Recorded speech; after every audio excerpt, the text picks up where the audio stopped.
right, guys, we are going to head over to the NFC now. Last video, I talked about my division winners, put a parlay together with all four division winners. Kansas City was one of them.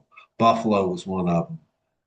Houston was one of them. And then Cincinnati was one of them. I feel like Cincinnati is the one, and it's the only one that's not chalk on the board as far as the betting futures go. But I think Cincinnati has probably the best chance to be the one that's not the projected one to win their division over top of Baltimore, Pittsburgh, and Cleveland. I think that they have the gumption to do it. It's just a matter of them executing on it. I don't know that Baltimore is going to keep their stranglehold on that division. That's always a tough division. I think that this is Cincinnati's year. I think they're a strong team. So nobody's going to compete with KC. Nobody's going to compete with Buffalo. And nobody's really good in the South, but Houston's the best of all the bad teams. And CJ Stroud is a baller. So I picked Houston. It was plus 1,800 for that parlay. Let's see what the NFC comes up with. Four more picks. Let's share the screen here using DraftKings for the odds today. First one that we're going to come up with is the NFC North, and it's probably one of the toughest divisions. Detroit lost both of their coordinators to head coaching gigs, one to the Jets and one to the Bears in division. But they still got a lot of pieces in place. They won a lot of games last year. I think they'll probably do the same thing as well. I do see some regression here, though. And that's why my pick is actually going to be the Green Bay Packers. I love what Jordan Love is doing over there. Stability in that organization as well. I think that if Jordan Love had some receivers catch the ball more often last year, that they would have competed for that division and won it. Minnesota, obviously, they had Sam Darnold last year. They've got J.J. McCarthy this year. Everybody says that there's not going to be a lot of drop off there. Apples to apples, like is Sam Darnold a great quarterback? Probably not. I don't think he'll do anything over there in Seattle. But JJ's unproven, right? So I'm definitely not going to include him in the season-long parlay. There's just still some question marks there. They did just sign Carson Wentz as well. Not that that really matters. Just more of an insurance blanket more than anything else. So I'm going to go with stability here. I'm not talking about Chicago just because I don't trust Chicago. I don't trust Caleb Williams at all. I think that Ben Johnson's a great coordinator. I think he's a great offensive mind. He did a lot with Detroit. I don't think he's going to have the same pieces there in Chicago.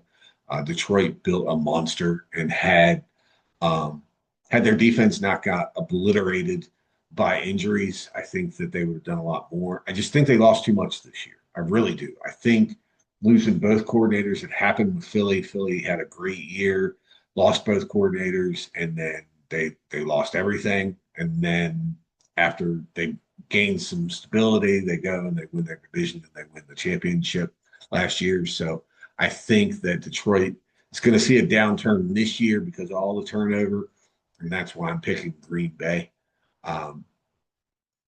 NFC West, another tough division to kind of call. San Francisco got a lot of injuries. They just traded with my Commanders again. Basically, they got Brian Robinson in a fifth for Debo and a sixth. There's just two separate trades, but pretty interesting how it all came together with them. Obviously, Adam Peters came from the 49ers, so he's got a really good relationship there with John Lynch. And you can see the trading back and forth, calling his old buddy. You got Brock Purdy. Brock Purdy's gotten paid now. Debo's not there anymore. Ayuk and just about everybody else had some injury concerns. Christian McCaffrey seems to be healthy at this point, but will that last? I don't know. If he does, he's going to run around and look like an MVP that isn't a quarterback like he did 2 years ago. I just don't know that he can do that again. The Rams' biggest question mark there, obviously, is going to be Matthew Stafford's back. And does it hold up? Does it not? I don't know. I don't know if it does or not. I think I probably trust McVay more than I do Shanahan. That's tough though. Honestly, it's a coin flip. I think it's in between those two. I don't see Arizona making a big push this year. I, Kyler, I like everything about Kyler except for the fact that he plays football. Um, like man, like all of his traits and all of his ability and all that different things that goes into Kyler Murray and his game, I think he should be an amazing quarterback and a weapon. And I just don't see it with him. It just hasn't happened.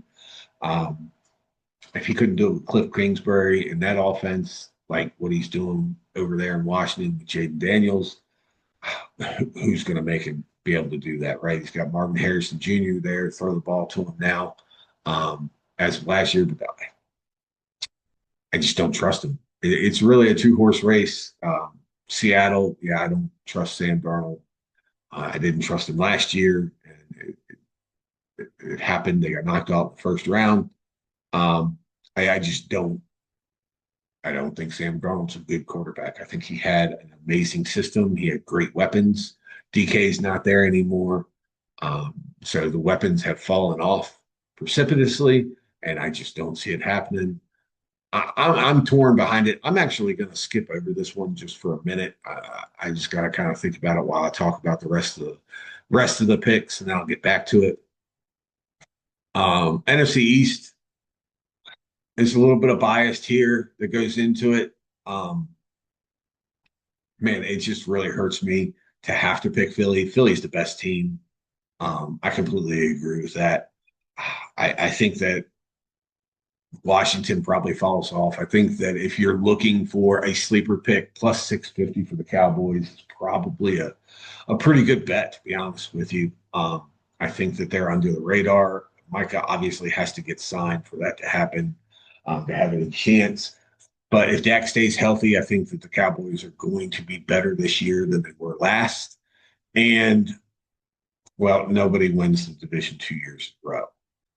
It hasn't happened in a very, very, very long time. I think that Washington probably has the best chance out of all of them with Jaden Daniels and the breaking news that happened today that Terry McLaurin got his bag, 3 years, 96 million. I think that they have the best chance. I really do. I just don't think it's enough. I love what they've done to the defensive line and the offensive line there in Washington. I like the fact that Debo was added. I think they got some other good pieces. But Zach Ertz, he's old. You can go right down the list. You can go down the entire roster of the Washington Commanders. He's old. He's old. He's old. He's old. They're the oldest team. Man, they got really lucky with some injuries last year and not hitting the injury bug. And they won a lot of really close games. A lot of that had to do with Jaden. A lot of that had to do with the fact that he's just a badass and he's special. I just don't know if they're going to win the division this year. Man, Philly is just that damn good. I'm going to pick Philly. I'm regretting doing that. Man, that sucks to even look at that. But I just don't see how Washington or Dallas, for that we're not even talking about the Giants at all.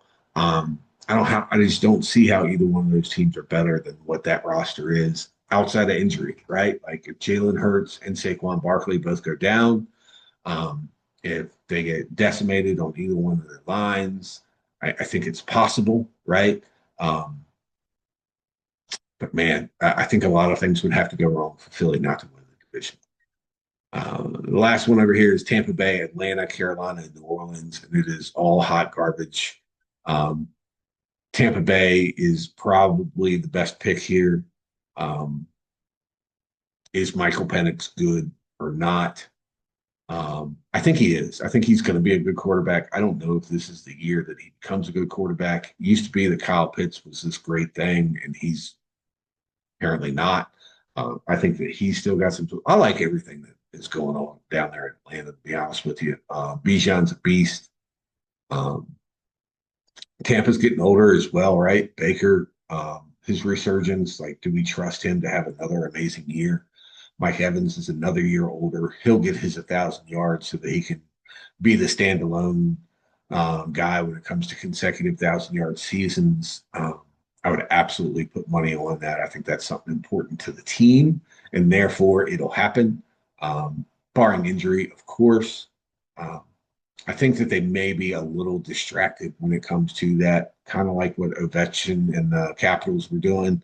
I think that Washington kind of, I'm talking about NHL now, but they got kind of worried about getting that record, getting that goals record, stuff like that, and their play fell off. I can see that happening with Tampa Bay as well. Maybe what takes it. This was the closest division last year, as far as to find out. Well, I mean, the NFC North was, but three teams, they were all getting in the playoffs. So there was only one team going. You either won the division or you weren't in the playoffs. Obviously, Tampa Bay won it. Atlanta was super, super close, though. They weren't fighting for a wild card. They were fighting for the division. Came down to the last week. I'm going to pick Atlanta in this one. One, I like plus money. I like adding plus 210 more than I do 150 minus 115 when I'm building out this parlay here. And I honestly, I can see a path for Atlanta to do it. Tampa Bay is the favorite, as they should be. Nobody else is standing in their way, though. I think Atlanta is getting better value. I'm putting value together here to boost up my parlay. Um, so it all comes down to the 49ers or the Rams. I think at plus 155, you're actually getting pretty good value for the 49ers. Um, it all comes down to Matthew Stafford's back. I think with the wide receivers and the running back and just all the weapons that the Rams have, along with being underneath Sean McVay, they're the team. Um, I think the 49ers probably have lost too much.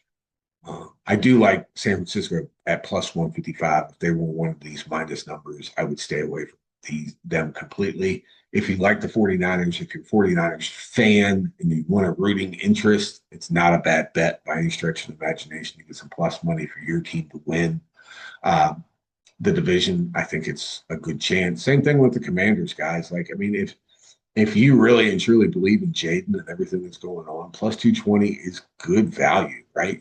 You're getting really good money. It's a pretty good bet. It's just whether or not you're convicted in it or not. I'm a fan. I don't see them doing it. I'm going to pick the Rams though, guys. If Matthew Stafford, if he gets screwed, this, oh man, if his back falls out and different things like that, then his back falls out, things like that. But I think that the Rams have just as good a chance, if not better chance, with a healthy Matthew Stafford to beat the 49ers. All this stuff, this is futures, this is season long stuff. Health is going to play a big role in all this stuff. But when you're putting four of these together, you're getting an amazing number. Like it was plus 1,800 because I picked a bunch of chalk for the AFC. Plus 5,000, that's pretty ridiculous. A $25 bet with almost 1,300 bucks versus like 400 bucks in the AFC. I'm a lot more confident probably in the AFC coming home, but I'll do the same bet here and place that as well. So there you go. AFC winners this year, guys. Kansas City, Buffalo, Cincinnati, and Houston. That was in the last one. NFC winners this year, we're going with Green Bay. We're going with the Rams. We're going with the Eagles against my better judgment. I just hate that. Then we're picking the Falcons over the Bucks, guys. I think that the Falcons have an excellent opportunity this year to do something special. I really like Penix. I think Penix is going to be a good quarterback. I think after this season, we'll start talking about him in that top 10 range. He didn't get a lot of work, but everybody was pretty happy with what he did. He's got a whole season to go through. So we'll see how it goes. Catch you on the next one, guys.